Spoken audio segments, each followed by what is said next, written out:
Isteri Allahyarham Tun Daim Zainuddin, Toh Puan Naimah Abdul Khalid, mengesahkan satu laporan polis dibuat terhadapnya berhubung dakwaan terlibat dalam usaha menjatuhkan kerajaan.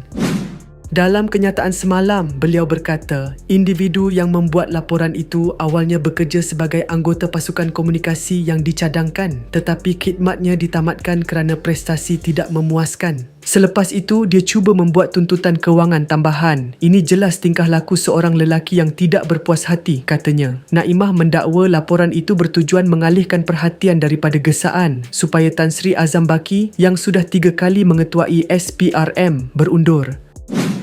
Naimah juga merujuk laporan Bloomberg pada September 2024 yang mendakwa wujud salah guna kuasa membabitkan SPRM dan Perdana Menteri mendahului mesyuarat lebih 10 bulan. Naimah menegaskan dakwaan beliau cuba menggugat kerajaan adalah tidak masuk akal dan menafikan sebarang penglibatan atau sokongan dalam usaha tersebut.